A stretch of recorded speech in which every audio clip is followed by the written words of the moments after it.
Halo, saya Abesa Putra. Selamat datang di konten movie Storyline. Hari ini saya mau menceritakan sebuah kisah nyata, sebuah cerita dari seorang pria bernama Brad Cohen yang diceritakan dalam film Front of the Class. Semoga cara saya bercerita bisa menghibur kalian semua dan langsung aja kita masuk ke alur ceritanya.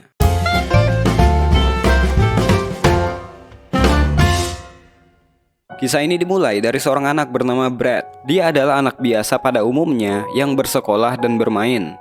Namun gak kayak anak lain, Brad mengidap Tourette Syndrome sejak dia berumur 6 tahun. Tourette Syndrome adalah sebuah penyakit kelainan saraf yang membuat Brad mengeluarkan suara-suara aneh dan kedutan saraf yang membuat leher dan kepalanya bergerak sendiri. Brad, could you please calm down? No, no. Kelainan ini tentu saja membuat dia sering menjadi bahan bulian teman-temannya, bahkan gurunya sendiri. Gak ada orang yang mengerti tentang itu karena memang pada tahun-tahun itu, Tourette Syndrome merupakan kelainan yang langka. Brad kecil sebenarnya mencoba hidup normal. Dia gak mau penyakitnya menghalanginya untuk bersosialisasi di sekolah. Brad bahkan tumbuh riang dan sering bermain dengan adiknya yang bernama Jeff. Ketika itu, orang tua mereka memutuskan untuk bercerai dan mereka berdua akan tinggal bersama ibu mereka. Sang ayah bisa dibilang adalah ayah yang baik. Namun sayang, dalam menghadapi Brad, dia sering emosian. Dia menganggap kelainan Brad adalah sebuah hal yang Brad buat-buat. Dia selalu menyuruh Brad untuk mengontrol dirinya sendiri untuk nggak membuat suara-suara itu. Padahal penderita Tourette Syndrome nggak bisa menahan itu terjadi. Bahkan karena Brad sering terdengar menggonggong seperti anjing, teman ibunya pernah menyarankan untuk menggunakan jasa pengusir setan supaya penyakit Brad sembuh. Tentu saja sang ibu agak tersinggung dengan saran tersebut. Si ibu sering membawa Brad ke dokter yang satu, ke dokter yang lain, bahkan ke psikiater. Karena ini psikiater, dia menganggap kelainan Brad terjadi karena adanya penolakan dari diri Brad terhadap perceraian orang tuanya. Jadi dia cenderung malah menyalahkan orang tua Brad karena nggak membuat batasan-batasan yang jelas di rumah. Hal yang Brad suka hanyalah ketika dia bermain baseball, di mana di sana dia merasa bisa berbaur dengan sekitarnya. Karena di lapangan, orang-orang juga sering melakukan gerakan aneh, bahkan suara aneh. Setelah pertandingan, ayah dan anak ini pun menghabiskan waktu bersama. Namun karena Brad selalu saja mengeluarkan suara anehnya, si ayah memarahinya karena kesal Brad selalu memotong pembicaraannya. Karena hal itu, mereka pun pulang. Di dalam mobil, Brad mencoba mencairkan suasana dengan bertanya tentang pasangan baru ayahnya, dan si ayah pun mencoba menjelaskan dengan baik. Namun karena Brad gak bisa menahan perilaku Tourette Syndrome-nya, ayahnya kembali kesal dan membentak Brad di depan muka anaknya. Di sekolahnya pun sama, guru-gurunya sering memarahi Brad karena suara-suara yang dia buat di kelas. Dia sering disuruh minta maaf karena udah membuat teman-teman yang gak bisa berkonsentrasi. Dan gurunya juga menyuruh Brad berjanji untuk nggak mengeluarkan suara-suara konyolnya lagi. Sebuah hal yang sebenarnya nggak mungkin bisa dia lakukan, tapi Brad nggak punya pilihan lain selain menuruti permintaan gurunya. Dan nggak butuh waktu lama, setelah kembali ke tempat duduknya, Tourette-nya pun kambuh. Brad dan ibunya pun akhirnya dipanggil ke kantor kepala sekolah. Guru-guru di sana menganggap Brad adalah anak yang kurang ajar. Bahkan kepala sekolah menganggap kalau Brad sengaja menyabotase dirinya sendiri, sebuah pernyataan yang membuat kesal si ibu. Kejadian ini pun dilaporkan kepada sang ayah, karena baik dokter ataupun gurunya hanya menyalahkan pola asuh orang tuanya yang buruk. Si ibu pun berkata kepada si ayah bahwa kayaknya dia akan melakukan riset sendiri terkait kelainan yang diderita Brad.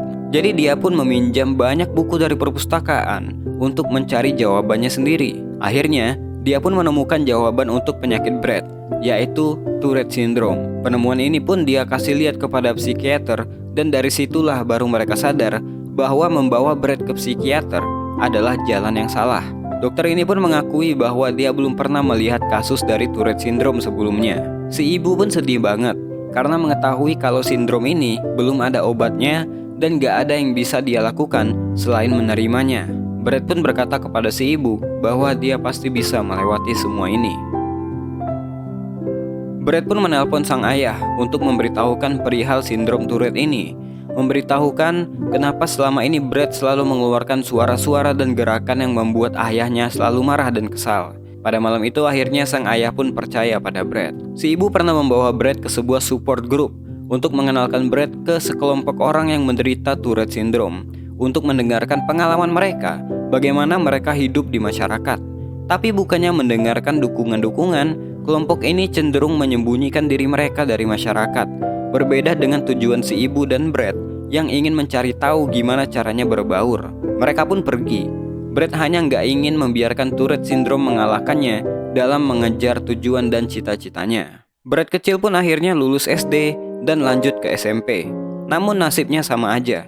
Dia tetap menjadi bahan bulian teman-temannya. Di dalam kelas, Brett masih dimarahi gurunya ketika sindrom Tourette-nya kambuh yang menyebabkan dia disuruh ke kantor kepala sekolah. Dia pun ketemu dengan Mr. Mayer, kepala sekolah. Brett minta maaf karena selalu mengganggu belajar mengajar di kelas. Namun Mr. Mayer berkata bahwa fungsi sekolah adalah untuk mengedukasi, untuk menggunakan pengetahuan dan menghilangkan kebodohan. Kemudian Mr. Mayer menyuruh Brett untuk datang ke konser orkestra sekolah. Tentu aja Brett menolak karena kehadirannya pasti akan merusak musiknya. Tapi Mr. Mayer bersikeras untuk Brett datang ke konser itu. Benar aja, ketika orang-orang diam menikmati alunan musik, suara Brett malah bercampur dengan suara musik dan tentu saja orang-orang yang hadir di sana merasa terganggu. Setelah konser selesai, Mr. Mayer memberikan sambutan. Di atas panggung, dengan belak-belakan, dia bertanya kepada audiens yang hadir, "Apa kalian mendengarkan suara yang mengganggu di tengah-tengah konser berlangsung?" Yang ngeluarin suara itu adalah anak yang bernama Brett Cohen. Semua mata pun langsung tertuju pada Brett. Kemudian kepala sekolah memanggil Brett ke atas panggung. Seketika, keadaan di ruangan itu hening, kecuali suara aneh yang Brett keluarkan. Di atas panggung, terjadilah percakapan antara Mr. Mayer dan Brett. Dia pun bertanya pada Brett, "Apakah kau senang membuat suara itu dan mengganggu orang lain?" Brett pun menjawab, "Tidak, Pak, karena aku punya Tourette Syndrome." Kemudian Mr. Mayer bertanya, "Apa itu?" Brett pun menjelaskan, "Itu berasal dari otakku yang menyebabkan aku membuat suara-suara aneh." Mr. Mayer pun lanjut bertanya, "Tapi kalau kau mau, kau bisa mengontrolnya kan?" Brett menjawab, "Gak bisa, Pak, ini adalah penyakit." Mr. Mayer nanya lagi, "Tapi apakah ada pengobatannya?" Brett juga menjawab, "Untuk saat ini, gak ada obatnya, Pak. Aku gak suka membuat suara-suara yang mengganggu lebih daripada kalian yang mendengarkan. Lebih parah lagi kalau aku mengalami stres dan aku benar-benar gak bisa menghentikannya. Tapi kalau aku merasa diterima, maka kumatku gak terlalu parah," kata Brett. Mr. Mayer pun bertanya lagi, "Apa yang bisa kami lakukan? Maksudku, apa yang bisa semua orang di sekolah ini lakukan untuk membantumu?" Brett pun menjawab, "Aku hanya perlu semua orang memperlakukanku seperti memperlakukan orang pada umumnya."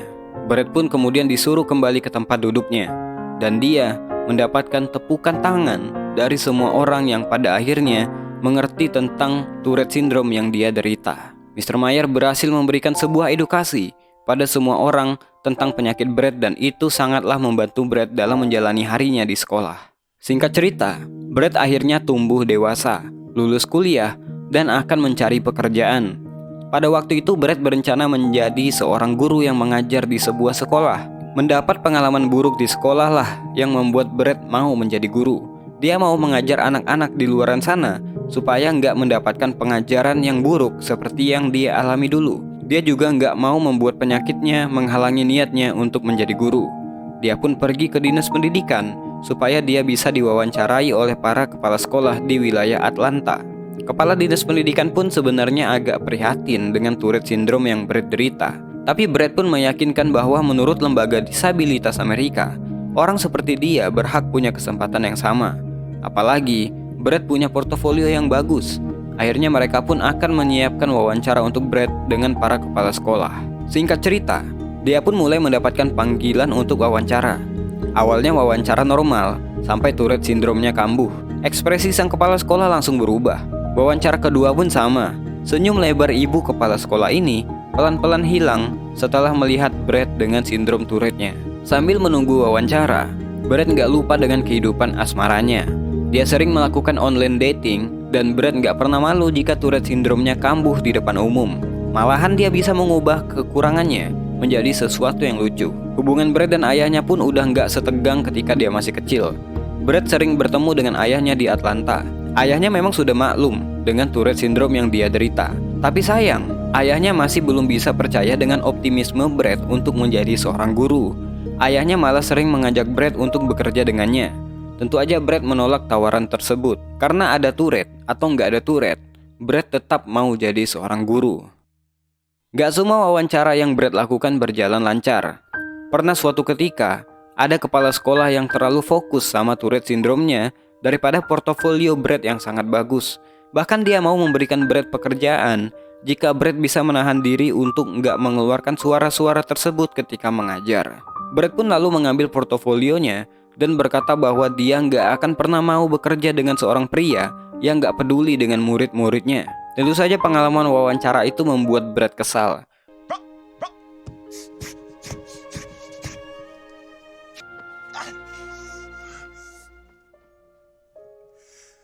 Untungnya ada sosok ibu yang selalu memberikannya suntikan semangat dan percaya bahwa Brad bisa, hanya saja dia belum menemukan sekolah yang tepat. Bosan menunggu, Brad pun akhirnya menandai semua sekolah yang belum memanggilnya dan mengantarkan portofolionya ke sana. Namun karena kurang uang untuk hidup, dia pun terpaksa bekerja paruh waktu bersama ayahnya.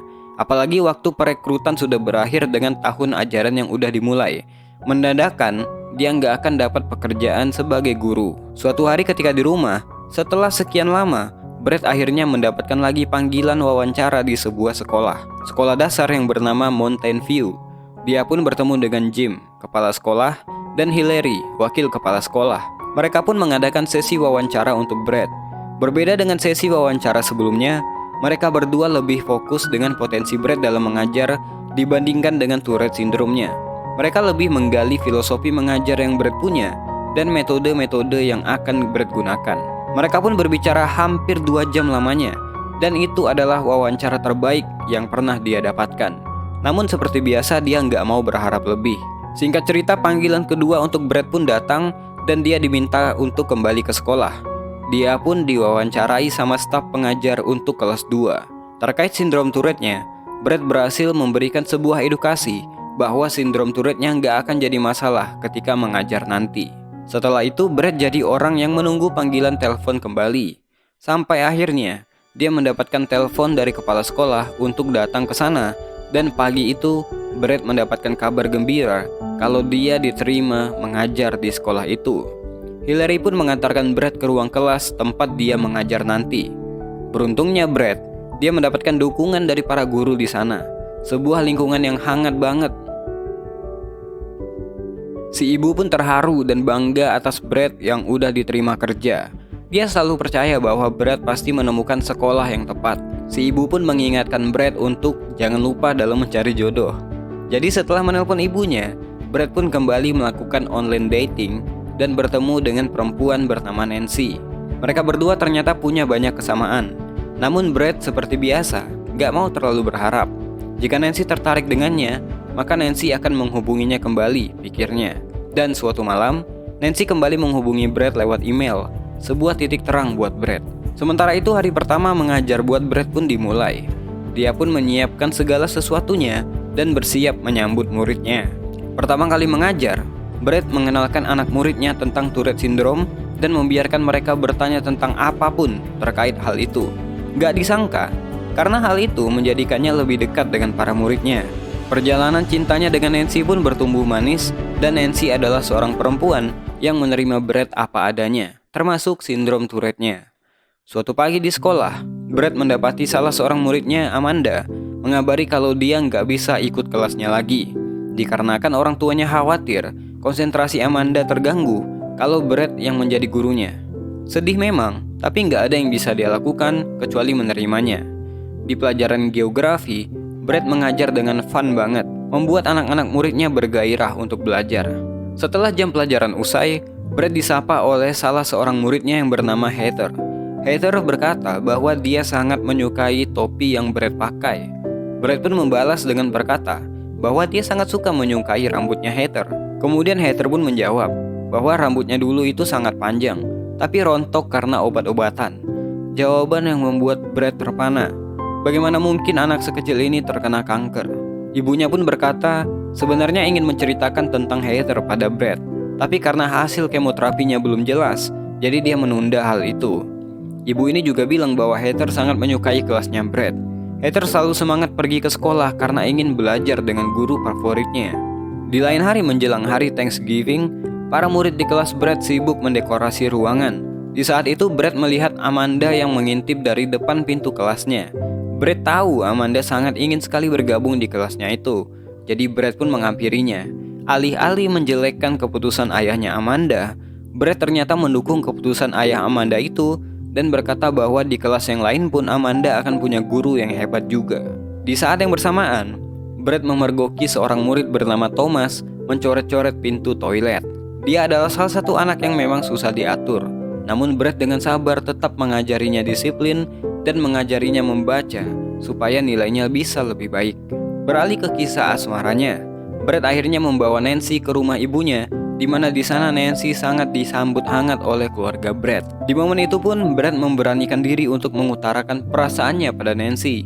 Namun di sisi lain dia mengutarakan kepada ibunya bahwa dia takut mengecewakan Nancy. Bagaimana jika Nancy bosan menghadapi orang penderita Tourette Syndrome seperti dirinya?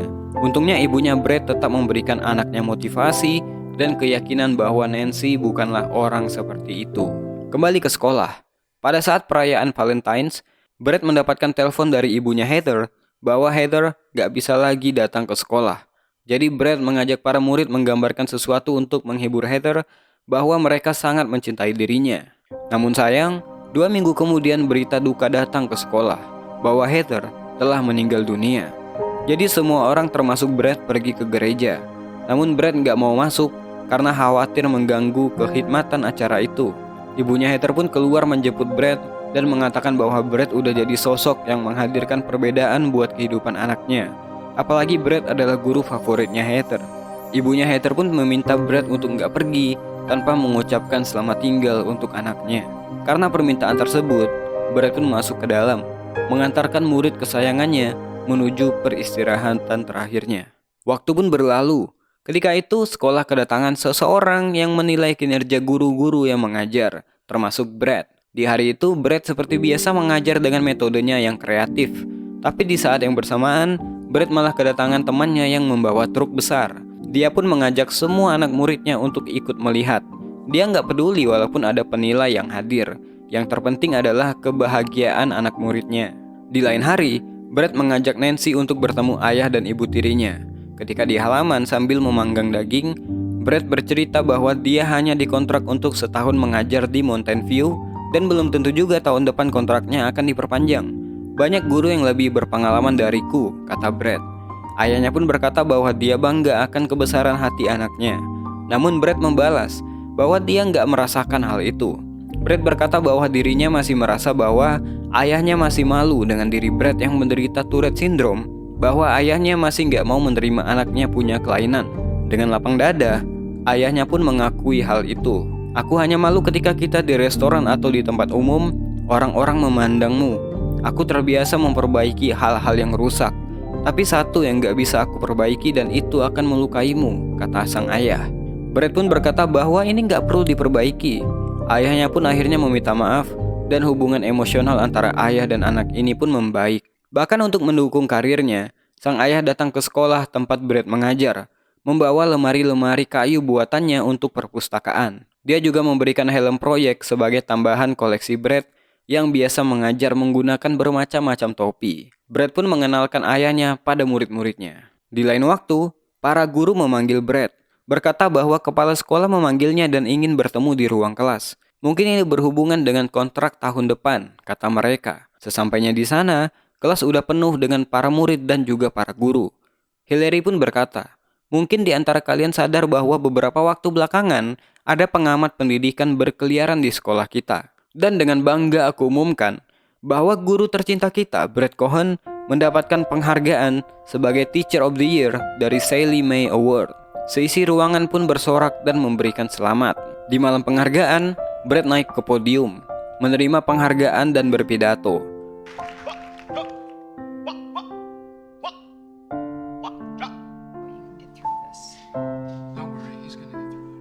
Brad berkata bahwa dia berdiri di sana karena dukungan dan cinta orang-orang yang mendukungnya. Brad juga dengan lantang berterima kasih pada penyakitnya, pada Tourette Syndrome-nya. Mengatasi penyakit ini udah mengajariku pelajaran yang paling berharga, yaitu jangan pernah membiarkan apapun menghentikan kau dari mengejar mimpimu. Saat itu Brad udah menjadi inspirasi banyak orang, termasuk para muridnya. Setelah itu Brad kemudian melanjutkan gelar masternya. Dia dan Nancy menikah di tahun 2006. Brad Cohen tetap tinggal di Atlanta dan tetap melakukan hal yang dia cintai, yaitu mengajar. Jangan biarkan kekurangan menghentikanmu dari mengejar impianmu.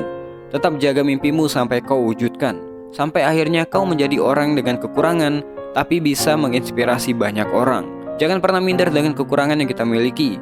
Jadikanlah kekurangan itu sebagai sebuah kelebihan. Itu aja buat video kali ini. Kalau suka silahkan like dan di-share. Saya Besa Putra, to be continue. Jangan bosan jadi orang baik.